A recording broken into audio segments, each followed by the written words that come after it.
El Shaddai, Adonai, le Dieu tout-puissant, le roi compatissant. Comment il te répondre? Réponds-nous par ta parole, Seigneur. Corrige-nous, convainc-nous. Nous te prions, Seigneur, que tu disposes nos cœurs fidèlement pour que nous puissions recevoir cette parole qui vient de toi et que tu mettes dans notre bouche rien que ce que toi tu as prévu de communiquer à ce peuple.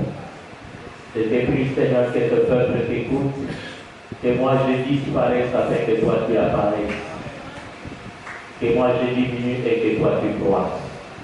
Ainsi ce peuple croira en toi et non pas à l'instrument que tu t'es choisi pour leur parler. Que tout ce qui ne glorifie pas ton nom soit loin de nous dans le nom puissant de Jésus.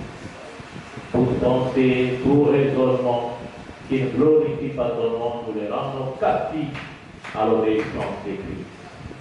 Que Christ seul soit élevé et que tout s'abaisse. Dans le nom puissant de Jésus. Amen.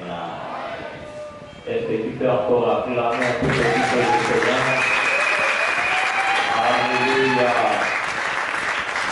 Alléluia. Amen.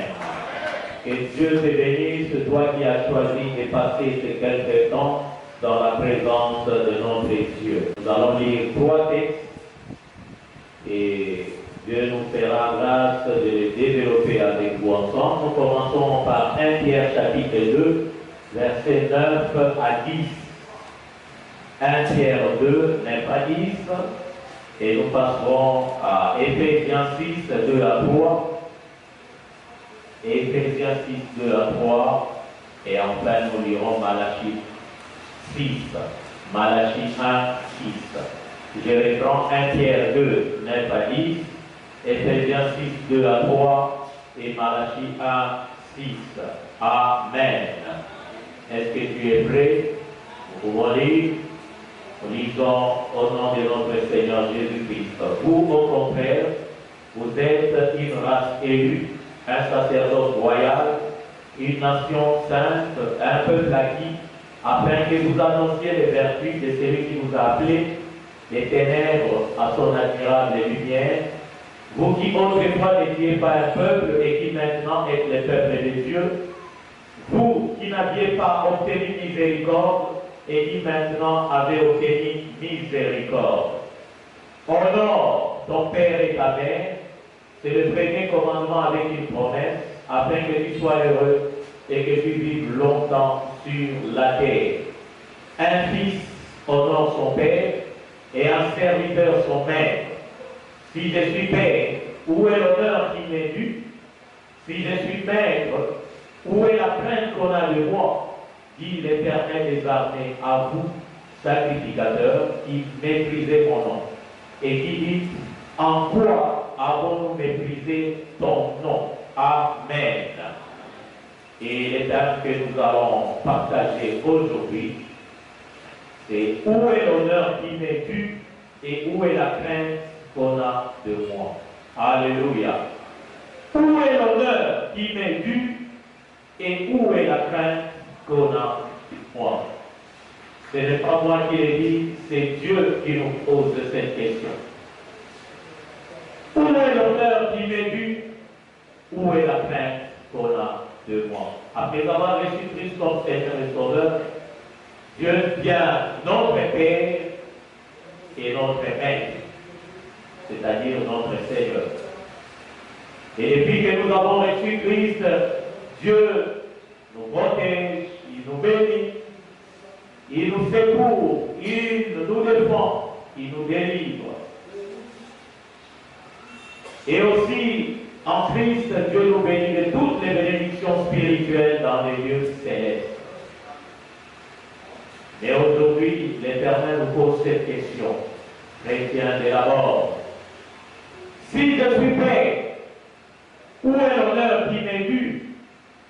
Si je suis maître, où est la crainte qu'on a de moi? Alléluia.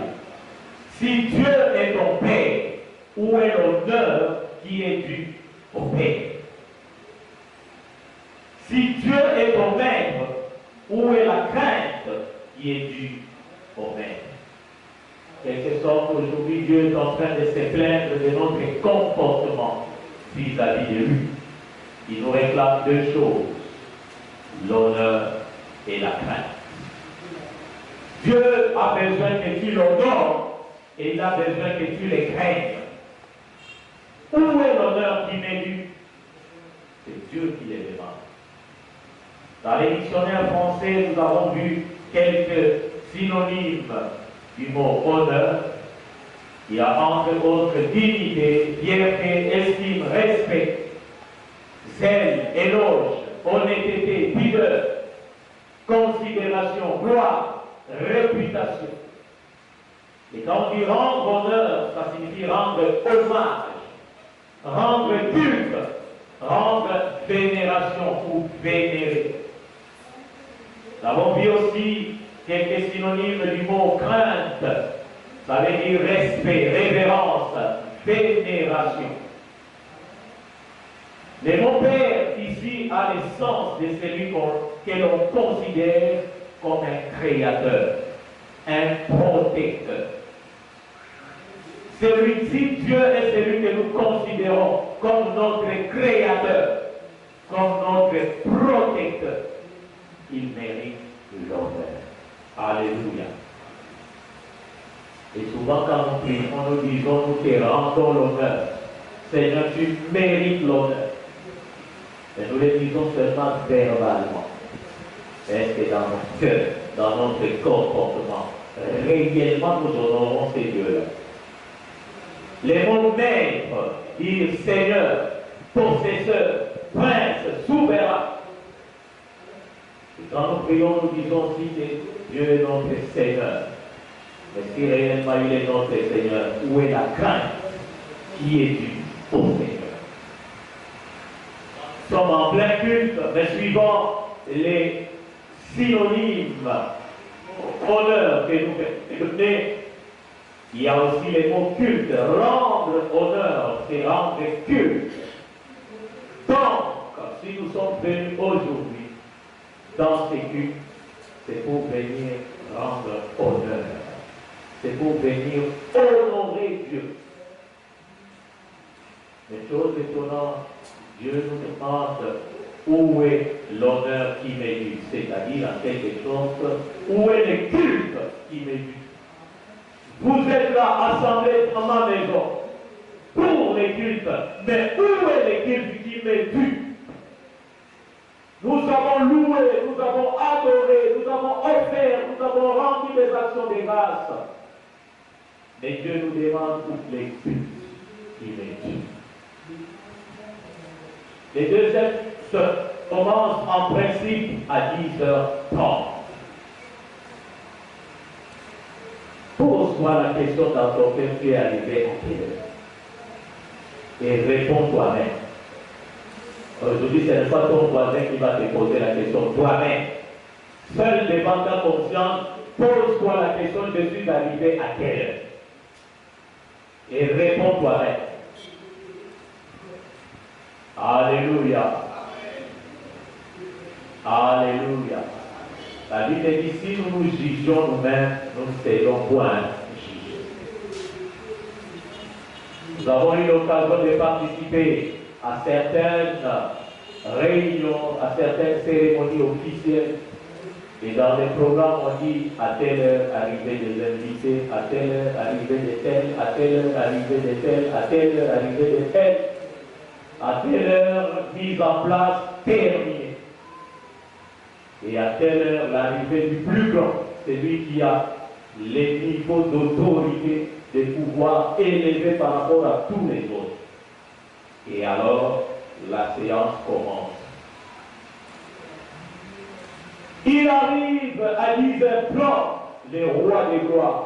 Les portes lèvent leur linteau, les font entrer, et ce sont les chaises rouges vides qui l'accueillent. Il prend sa place, il s'assied, et toi tu viens à 10h50, à 11h, c'est maintenant à lui de t'accueillir. Or, en principe, quand nous allons dans de telles cérémonies, vous êtes tous assis, quand les plus grands entrent, on se lève pour les recevoir. Mais ici, le plus grand, déjà là, toi tu viens. Donc, qui s'élève pour te recevoir? Où est l'honneur? Il est dû. Ce sont des petites choses comme ça que nous ignorons, que nous négligeons. Mais la Bible dit, celui qui est fidèle à des petites choses, les sera aussi à des grandes. Tu veux être élevé, sois fidèle à des petites choses avec Dieu. Il dit, j'honore celui qui m'honore. Quand tu viens au culte, c'est pour honorer Dieu. Si tu l'honores, il t'honorera, il répondra, il te bénira, il t'exaucera. Tu veux être honoré par Dieu, c'est-à-dire exaucé. Mais tu n'honores pas Dieu. Tu ne recevras rien. Certaines de tes prières ne seront jamais exaucées tant que tu n'auras pas appris à honorer ce qui doit t'exaucer. Jamais. Tu pourras jamais prier, veiller,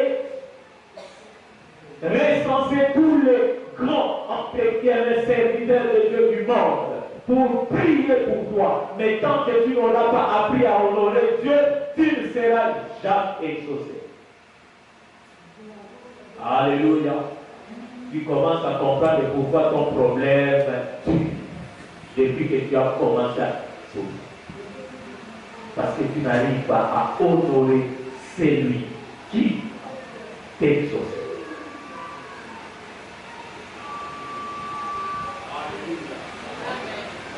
Louer, d'adorer et d'offrir à Dieu. Mais Dieu continue à nous demander où est la louange, où est l'adoration. Où sont les offrandes qui me sont dues? Est-ce que tu as réellement loué Dieu aujourd'hui? Est-ce que tu as réellement adoré Dieu aujourd'hui? Est-ce que tu as réellement donné à Dieu l'offrande qu'il attendait de toi? Pendant qu'on était en train de louer, essaye de revoir ton attitude de cette école. Certains, alors qu'on loue, ils sont, je ne sais pas, fatigués ou fâchés contre les choristes, assis, ils boudent les cultes. Donc c'est comme si ma forcer, Toyami n'avait pas l'intention de venir lui-même, il venait à contre elle. Pendant que les modérateurs, la modératrice entonne un cantique, il boude. Pendant que tout le monde danse, lui comme il est trop sérieux, il ne peut pas danser. Mais la même personne, hier soir, il a dansé là où il a l'habitude de danser. Très bien. Copieusement, là c'est un grand danseur. Mais devant son Seigneur, il a honte. Jésus-Christ a dit, si vous avez honte de moi devant les hommes, moi j'aurai honte de vous devant les anges. Alléluia. Nous nous réjouissons dans la présence de Dieu. C'est ici que nous dansons. C'est ici que nous crions. C'est ici que nous acclamons. Pas ailleurs. Alléluia. Pendant qu'on était en train d'adorer, lui, il était sur Facebook. Ah, puis tu t'es retrouvé. Ce n'est pas mal les scènes, tu as vu. Sur WhatsApp, en train de chatter. Physiquement présent dans la présence de Dieu, mais spirituellement absent ailleurs. Et tu veux que Dieu t'honore. Et quel genre d'offrande tu as donné à Dieu aujourd'hui? Est-ce que c'était proportionnel à ta bénédiction? Dieu t'a béni pendant la semaine. Combien tu lui donnes aujourd'hui? Alléluia. Alléluia. Nous continuons à donner des billets que nous ne pouvons pas utiliser ailleurs. Même les enfants là, les Wewa qui nous conduisent ne peuvent pas prendre ça. Nous venons jeter ça dans la poubelle de Dieu. Là. Alors nous ne pouvons pas utiliser ça ailleurs. Il y a une poubelle dans la maison de Dieu où nous venons jeter ces billets. Et quand les hommes de Dieu élèvent leur voix, élèvent leurs mains pour prier, Dieu fait descendre son feu sur cette offrande. Une odeur agréable monte pour ceux qui ont donné une bonne offrande. Mais pour toi, ce sont des charbons de feu qui consument tes finances. Et plus rien ne marche, je dis, priez pour moi, tout est côté. J'ai commencé à faire ça ne marche pas. Dieu. Tu as méprisé Dieu.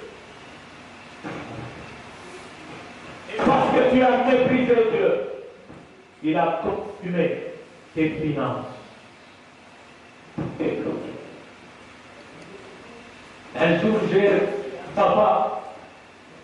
Il va à la banque, il est son salaire. Et tu as déjà retiré quand nous prêtons à Dieu.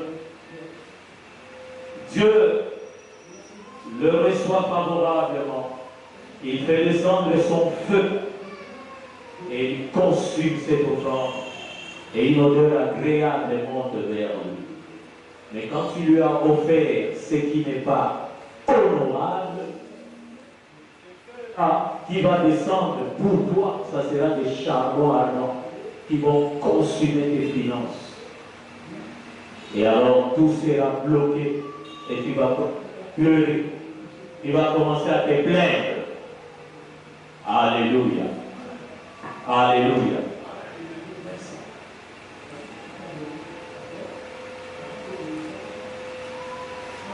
Où est l'honneur qui m'est dû? Si nous considérons en toute honnêteté tout ce que Dieu a fait pour nous, ne fût-ce que pendant cette semaine, est-ce que réellement c'est comme ça que nous devons l'honorer? C'est comme ça que nous devons nous comporter dans sa présence. Et nous qui sommes oubliés, qu'est-ce qu'on peut dire de nous? Combien participent encore à la soutenance des cultes, mercredi, vendredi, dimanche? Lundi passé, c'était le premier lundi du mois. Combien sont venus pour commencer le mois dans la présence de Dieu, consacrer leur service du mois à la présence de Dieu? Combien? Si je suis père, où est l'honneur qui m'est dû? Si je suis maître, où est la crainte qu'on a de moi? Dit l'Éternel des armées. À vous, sacrificateurs, qui méprisez mon nom, et qui dit, en quoi avons-nous méprisé ton nom? Et n'oubliez bien que quand on parle des sanctions, celui qui ne viendra pas, qui sera absent, sera sanctionné. Là, en tout cas, il vient. Mais si on ne dit rien, ils ne viennent pas. Ils ont peur de la sanction, mais ils n'ont pas peur du Seigneur. Et certains ne se gênent pas. Ils ont le courage de dire, j'avais oublié. Non, j'avais oublié. Alléluia. Et ça démontre comment nous sommes négligents. Comment nous sommes légers, médiocres dans notre service. Parce que moi, depuis qu'on a donné ce programme-là, je sais que le premier lundi du mois, il y a intercession de tous les jours. C'est automatique. D'abord parce qu'il y avait réunion des responsables. On était à combien? 4 ou 5. Nous allons voir les mains. Où est l'honneur qui m'est dit? Nous ne servons pas un homme, nous servons les seigneurs des seigneurs. C'est un privilège. Tu n'as jamais introduit une demande d'emploi. Qui avait dit, Dieu, j'ai l'honneur de venir auprès de votre hôte pour demander un emploi dans un département de l'Église. Qui? Ce n'est pas vous qui m'avez choisi, mais c'est moi qui vous ai choisi. Du haut des cieux, Dieu t'a choisi pour que tu le serves, mais tu es intelligent. Alléluia. Je vous montrerai qui vous devez craindre. Ça, c'est Jésus qui parle. Craignez celui qui, après avoir tué, a le pouvoir de jeter dans la guerre. Oui, je vous le dis, c'est lui que vous devez craindre. Luc 12, 5. Nous devons craindre celui qui peut te maintenant. Et prendre ton corps, prendre ton âme, prendre ton esprit, jeter ça dans le feu qui brûle éternellement. C'est celui-là que nous devons craindre. Ce n'est pas les pasteurs, ce n'est pas les prophètes, ce n'est pas les responsables. Plusieurs ont peur de leurs responsables spirituels. Nous sommes pour les pasteurs au monde. Mais c'est lui qui voit même dans les secrets. Il voit comment toi tu dors, dans position quel état. Il voit quand tu te réveilles. Il voit quand tu t'assieds, quand tu marches, même dans les ténèbres les plus noires. Il voit même quand tu vas au petit coin, il sait. Celui-là, tu ne le crains pas, tu ne l'honores pas. Éphésiens 6, 2 à 3 que nous avons lu nous dit, honore ton père et ta mère. C'est le premier commandement avec une promesse, afin que tu sois heureux et que tu vives longtemps sur la terre. Et Jésus-Christ nous a dit que quand nous devons prier, nous devons dire notre Père qui est aux cieux. Que ton nom soit sanctifié. Mais nous méprisons ces noms-là au lieu de les sanctifier. Mais quand nous prions, nous disons, je te sanctifie, je t'exalte, je te loue. Mais entre-temps, nous les méprisons. Fermement. Ce peuple m'honore des lèvres et son cœur loin de moi. Très loin. De nos lèvres, nous adorons, nous louons, nous sanctifions les noms de Dieu. Mais nos cœurs sont très loin.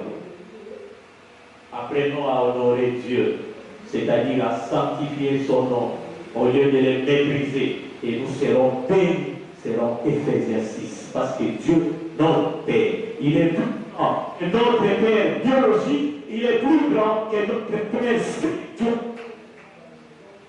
Avant d'honorer notre Père biologique et notre Père spirituel, nous devons commencer par honorer notre Père céleste. Il est au-dessus de ceux-là, il est plus grand que ceux-là. C'est lui qui les a créés et c'est lui qui nous les a donnés. Il a le pouvoir de les enlever, de les reprendre. Alléluia. Et malheureusement, dans notre culture, nous avons appris à honorer les pères biologiques avant les pères célestes.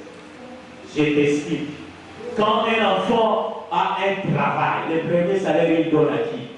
Au père biologique. Mais la Bible dit que les prémices, nous devons les donner à qui? Au Père céleste. Alléluia. C'est ça que nous avons appris à honorer les pères biologiques avant les pères célestes. Alors si après un mois tu es licencié, non papa, en tout cas, non, c'est toi-même les sorciers. Tu as honoré l'homme à la place de Dieu. C'est normal. Alléluia. Apprenons à honorer Dieu. Alors comment peut-on déshonorer Dieu rapidement? Nous pouvons déshonorer Dieu de plusieurs manières. Premièrement, par nos pensées, nos idées, dans notre tête. Combien de fois dans notre tête nous déshonorons Dieu? Combien de fois dans nos cœurs nous déshonorons Dieu? C'est là que ça commence. Chaque jour, à chaque instant, nous déshonorons Dieu. Je me souviens dans nos cours d'affermissement, il y a un débat où on demande quelles sont les pensées qui te viennent quand tu n'as rien à faire. Parce que par ces pensées-là, nous déshonorons Dieu. Proverbe 24, 8 à 9. Celui qui mérite de faire le mal s'appelle un homme plein de malice. La pensée de la folie n'est que péché, et les moqueurs est par abomination parmi les hommes. Très souvent, nous déshonorons Dieu par nos mauvaises pensées, par nos idées impures, par nos intentions malveillantes, par nos faux raisonnements et par nos réflexions malsaines, et par conséquent, nous péchons. Jésus-Christ a dit dans Matthieu 5, 28, vous avez appris qu'il a été dit, tu ne commettras point d'adultère. Mais moi, je vous dis que quiconque regarde une femme pour la convoiter a déjà commis un adultère avec elle dans son cœur.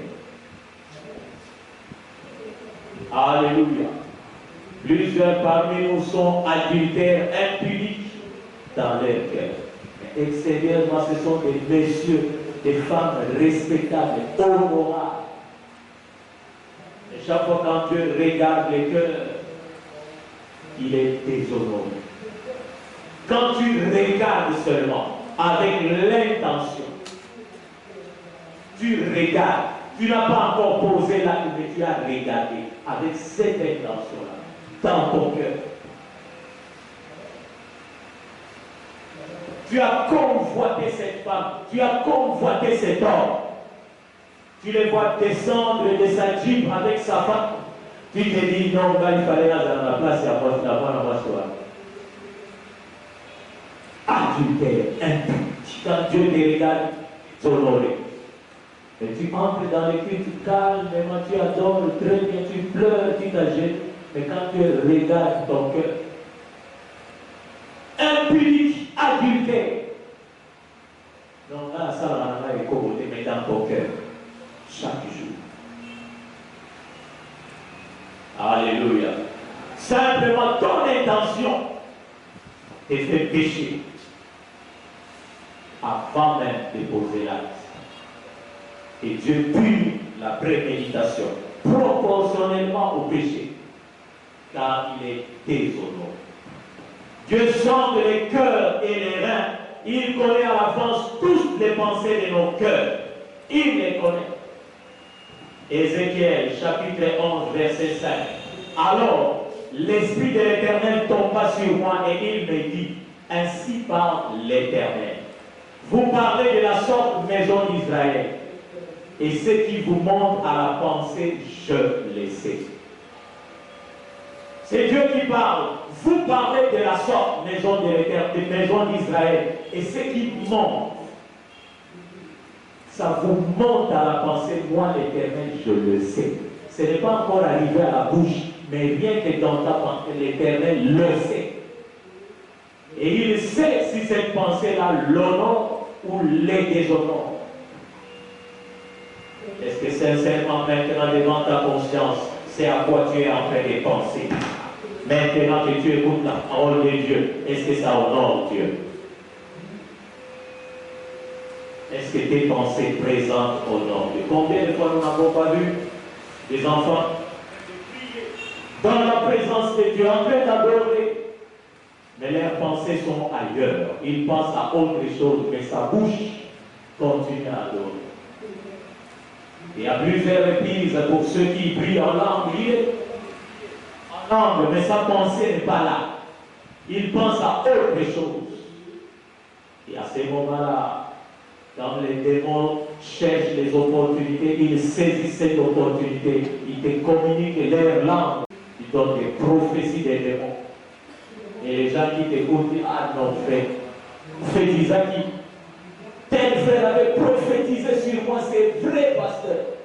Tel frère, quand il prophétise, c'est vrai. D'accord. Ça peut être vrai qu'il a toujours prophétisé, vrai.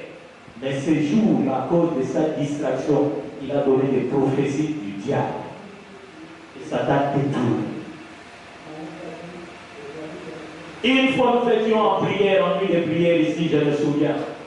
Et Dieu était en train de parler par la bouche d'une sœur, il nous donnait une orientation sur la délivrance que nous devions faire. Mais juste un petit moment de distraction, la sœur a dit autre chose que ce que Dieu voulait qu'elle nous dise pour qu'on fasse. Et cette chose avait été communiquée par les dieux. Gloire à Dieu, quelques minutes après, une autre sœur a reçu l'orientation et elle a commencé à conseiller cette sœur-là. Attention à la distraction quand tu es dans la présence de Dieu. Voilà, en réalité, Dieu voulait que tu dises ça.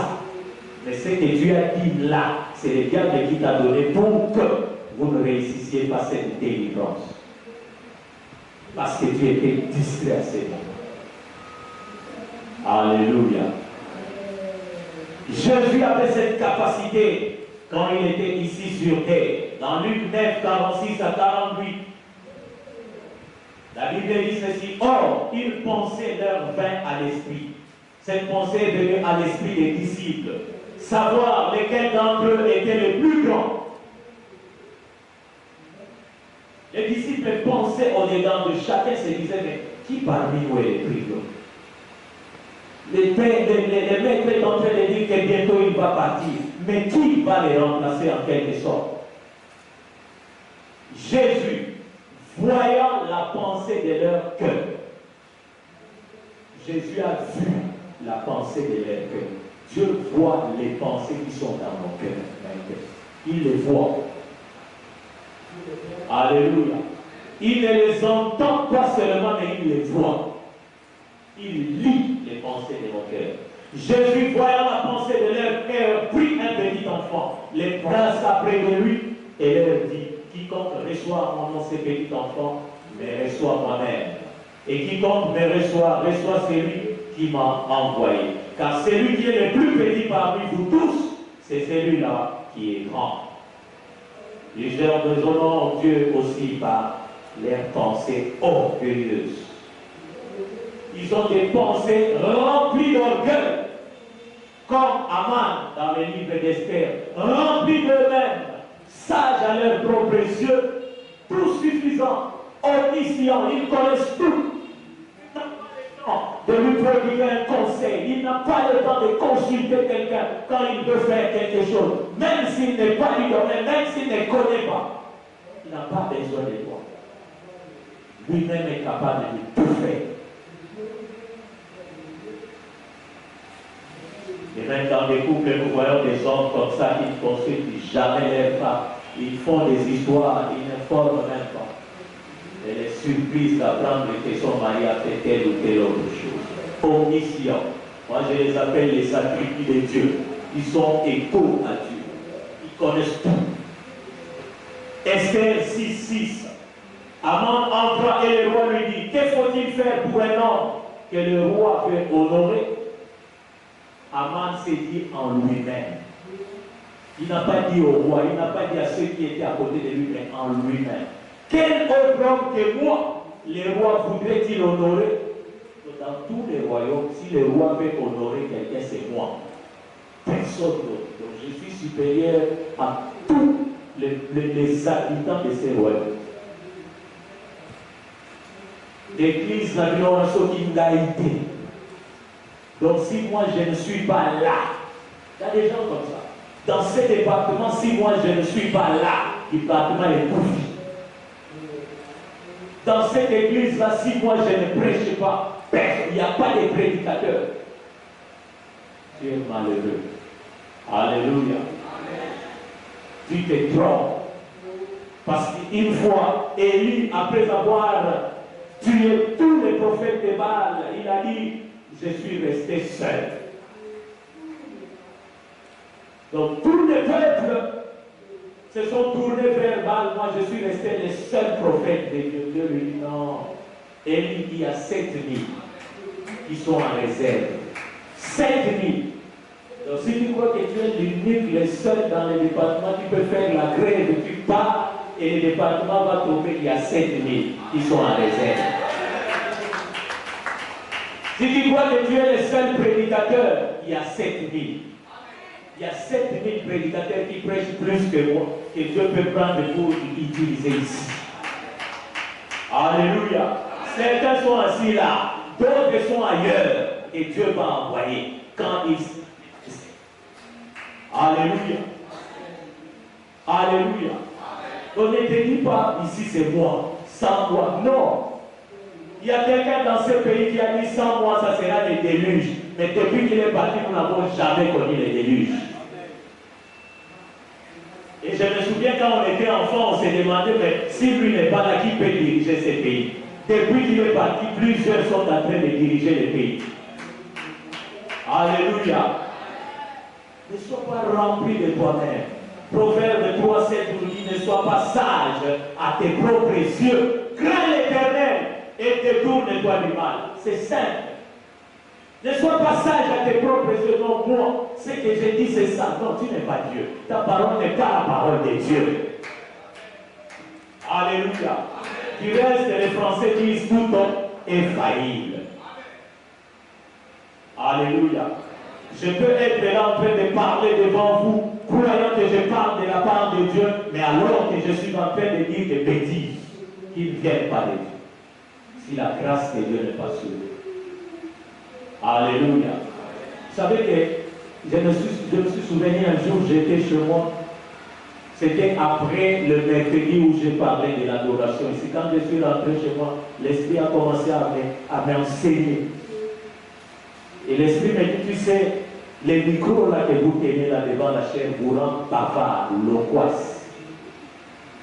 Donc si tu ne sais pas te maîtriser, tu vas dire des choses que tu ne peux pas dire ici. C'est pourquoi certaines personnes disent des bêtises ici. Certaines personnes révèlent des secrets ici. Parce que ça rend bavard. Parce que je me souviens, ces jours-là, j'étais en train de parler des modérateurs, des conducteurs de culte, des conducteurs de prière. Tu es là pour modérer, tu commences à exhorter. Tu es là pour conduire la prière, après la prédication, tu commences à prêcher. Et l'Esprit m'a dit, effectivement, les micros rendent bavard. Ça vous donne envie de parler, de commenter n'importe quoi. Même ce que tu pouvais dire pendant 30 secondes, ça te pousse à parler. Alléluia. Ne sois pas sage à tes propres yeux. Crains l'Éternel et détourne-toi du mal. Alors qu'est-ce que nous devons faire quand nous nous rendons compte que par nos pensées nous avons déshonoré Dieu?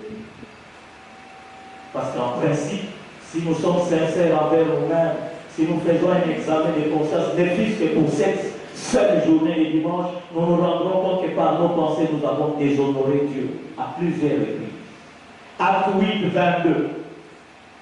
Écoute ce que tu dois faire. Répands-toi donc de ta méchanceté et prie le Seigneur pour que la pensée de ton cœur te soit pardonnée s'il est possible. Alléluia. Répands-toi donc de ta méchanceté et prie le Seigneur pour que la pensée de ton cœur te soit pardonnée s'il est possible. Ne cherche pas à te justifier. Ne cherche pas à argumenter. Ne cherche pas à raisonner, à discuter avec Dieu. Répands-toi seulement de ta méchanceté. Et alors prie le Seigneur, implore sa miséricorde. Peut-être qu'il pourra pardonner la pensée de ton cœur. Deuxième type de déshonneur, ou deuxième façon par laquelle nous déshonorons Dieu, par nos paroles, nos déclarations, nos proclamations, par ce qui sort de nos bouches. Nous déshonorons Dieu. Matthieu 12, 36 à 37. Je vous le dis, au jour du jugement, les hommes rendront compte de toute parole pulcre ouverte, et ils ont sur la langue des paroles flatteuses. C'est-à-dire des paroles séduisantes et pleines d'hypocrisie, des paroles qui louent avec exagération. On flatte pour avoir une certaine faveur, pour gagner la confiance de quelqu'un, on les flatte. Comme je l'ai dit au premier culte, généralement les jeunes hommes ont l'habitude des paroles flatteuses devant les jeunes filles. J'ai remarqué à Kiprit ici, quand un jeune homme aborde une fille, généralement il parle à l'Iga. Jamais tu l'entendras parler à Kikongo ou en français, Lingala. Donc parce que là, il y a des meilleures paroles flatteuses. Et les jeunes filles, quand elles entendent ça, elles tombent, comme on dit à Lingala, à match. Lingala. J'ai souvent remarqué ça. Les garçons parlent à Lingala, la fille répond à Kikongo. Continue. Là, ce sont des jeunes gens qui ont des pantalons juste ici, ou des kilos juste ici. En Lingala. Et ils ont des paroles flatteuses. Je vous assure. Faites l'expérience comme moi, vous allez voir. Quand vous les voyez comme ça, essayez de vous approcher d'eux, marchez derrière eux, vous allez écouter. Non, tu es mon soleil. Soyez dans mon yoté à tout cas, dans le Goliath, pour ça, vous filez ici, dans la taille.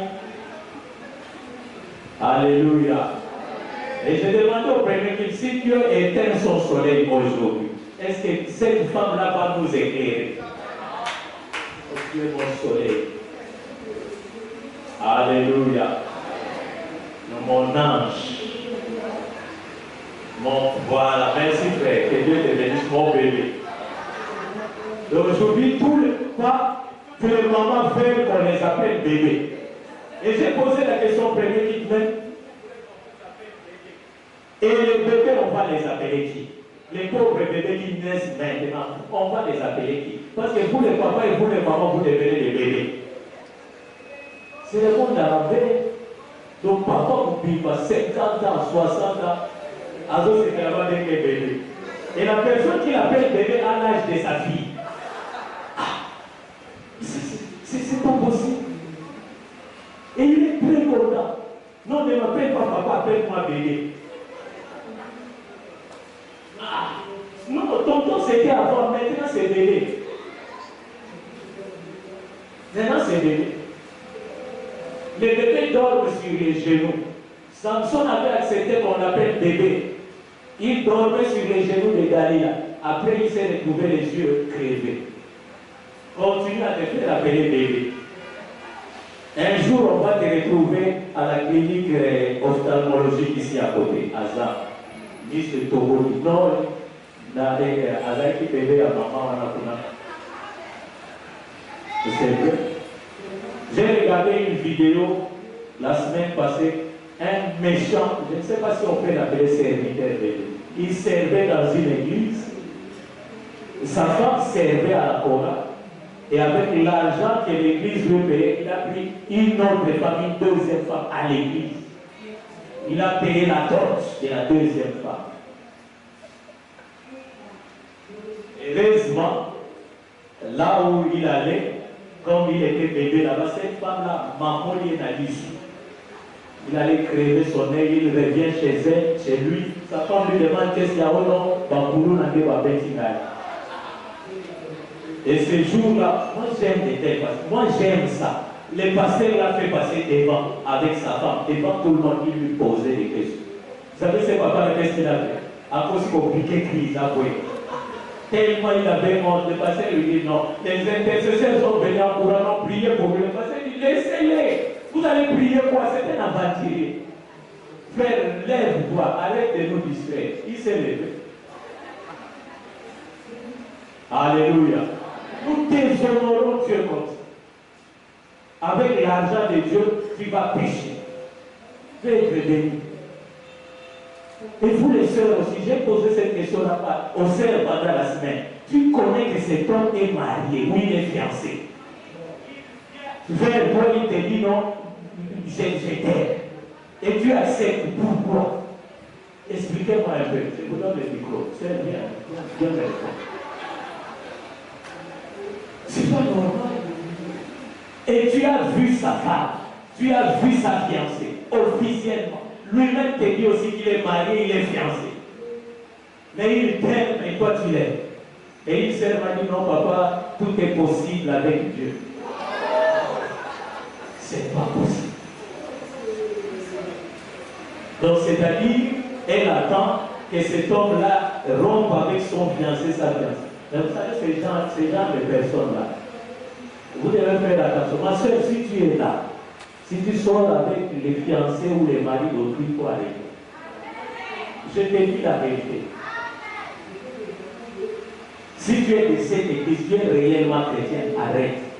Parce que la conséquence, c'est que tu ne vas pas te marier. Je ne suis pas en train de vous mentir, mais je vous dis ce qui est vrai. Je n'ai même plus dire Dieu m'a dit. Tu ne vas plus te marier. Ceux qui ont été dans cette église il y a 3 ans en arrière se souviennent qu'un jour nous avons fait passer toutes les jeunes sœurs ici devant. Nous avons prié pour elles. Et tous ces hommes-là qui laissent leurs femmes ailleurs, qui viennent vous tromper ici, ils auront des problèmes. Et ces hommes ont déjà des problèmes. Il laisse sa femme à Kinshasa, à Matadi, à Kissamani, il vient ici, il enlève son alliance, non, je suis donc fiancé. Et puis nous faisons pour nous, nous avons fiancé ici, Mato et Koufi. C'est comme ça que jusqu'à présent, tu es passé d'un fiancé à un autre, des faux fiancés. Et tu ne te maries pas. Et il y a des fiancés qui jouent avec vous. Il a 2, 3, 4 fiancés parmi vous ici. Alléluia. Des paroles flatteuses. Donc arrête de te faire appeler bébé. Alléluia. Si tu es papa, accepte qu'on t'appelle papa. Ça t'honore. Et ça t'empêchera de commettre des bêtises. Alléluia. Si tu es maman, accepte qu'on t'appelle. Oh bébé. Deuxièmement, des paroles hautaines. Psaume 17, verset 10. Ils ferment leurs entrailles. Ils ont à la bouche des paroles hautaines qui affichent une supériorité méprisante. Des paroles arrogantes, des paroles dédaigneuses. C'est ça les paroles hautaines. Donc vous avez une sorte dans vos paroles quand vous voulez démontrer que vous êtes supérieur à ces gens-là. Vous voulez les mépriser, les dédaigner. Or nous avons l'habitude d'insulter les gens en bon. Vous dites ça pourquoi? C'est pour montrer que vous êtes supérieur. En quoi? Je ne sais pas. Mais en réalité, c'est un complexe d'infériorité. Je vous l'assure. C'est un complexe d'infériorité. Je me souviens quand on était enfant, quand on demandait à l'école, tu es né où? Tu es né où? Ton lieu de naissance. Ceux qui venaient à Kinshasa, c'était des grands messieurs. Tu es né où? À qui? Nous avons ici des gens qui sont nés ici à Kipik, mais quand vous regardez dans leur carte de tout ça, nés à Kinshasa, regardez même dans vos profils, merci ma soeur, que Dieu te bénisse. Né à Kinshasa, de Kinshasa vivant à Paris. Tu es malade. Hein? C'est un complexe. Non, vivant à Washington. Mais tu n'as jamais vu même Kinshasa ici, mais tu vis à Washington. Moi, quand je vois des gens comme ça, je me dis, mais ça, c'est un malheureux.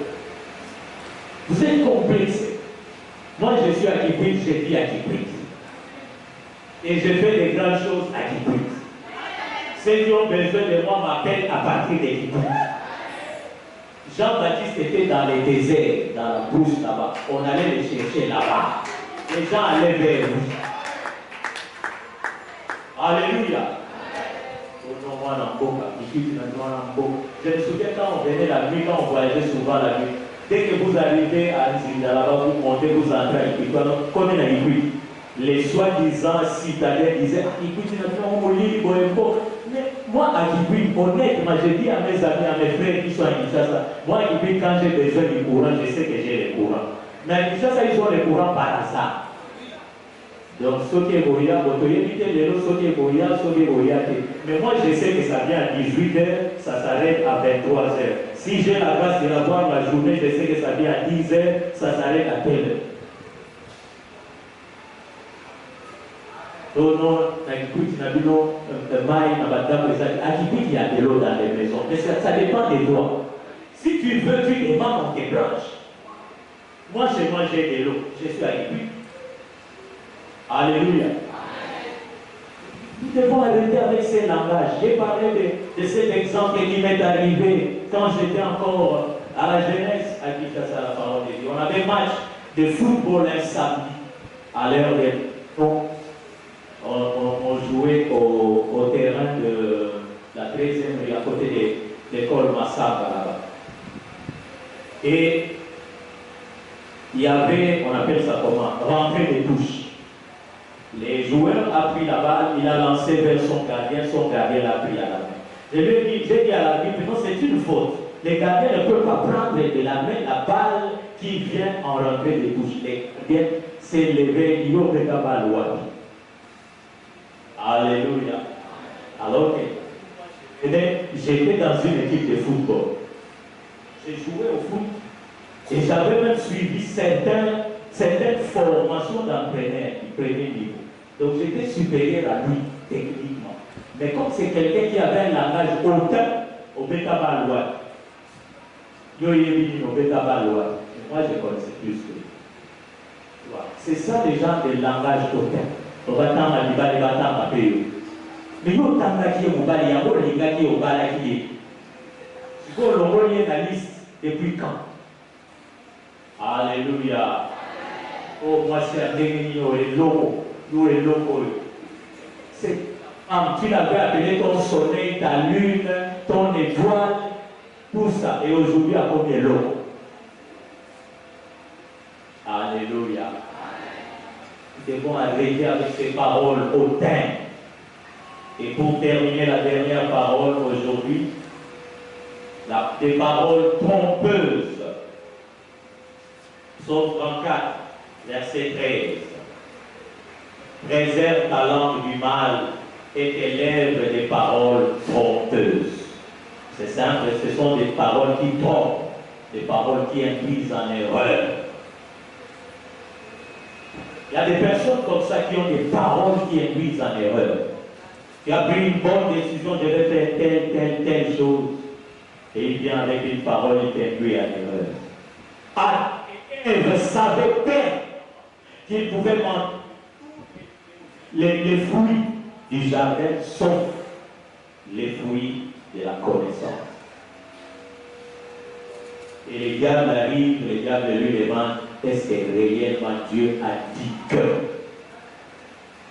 Et il utilise des paroles trompeuses. Non, Dieu sait que vous ne mourrez pas, mais si vous mangez de ça, vous deviendrez comme lui, connaissant les biens et les mal. Et Ève a été induite en erreur, elle a pris le fruit, elle a mangé, elle a été sauvée. J'ai donné au premier culte l'exemple de Roboam, les fils de qui a pris le pouvoir après son père. Le peuple est venu le voir pour lui dire, voilà, ton père nous a accablés avec des taxes, des impôts. Et nous prions, nous te demandons que tu réduises l'impôt. Comme ça, nous te servirons. Roboam va consulter les anciens qui ont travaillé avec son père. Les anciens lui disent, d'accord, accepte cela, réduis les impôts, et le peuple va t'obéir. Le peuple va se soumettre à toi. Malheureusement, Roboam va consulter ses amis, les jeunes gens de sa génération, et ces jeunes gens vont lui dire non, il ne faut pas réduire, au contraire, augmente, sinon ils ne vont pas te respecter. 3 jours après, comme prévu, ils reviennent pour écouter la réponse du roi. Le roi dit, mon petit doigt est plus grand que les reins de mon père. Mon père vous a traité avec une verge de fer. Moi, je vais utiliser des scorpions. C'est-à-dire que je ne vais pas diminuer la taxe, au contraire, je vais l'augmenter. Et le peuple s'est dit, bon, d'accord, reste avec la famille de Judas, nous nous partons. Et tous les peuples partis. C'est comme ça que le royaume a été divisé en deux. Le royaume de Juda et le royaume d'Israël. À cause de paroles trompeuses, de mauvais conseils. Alléluia.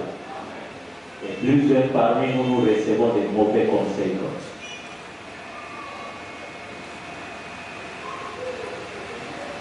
Et nous prenons des mauvaises décisions. Et après nous les regrettons.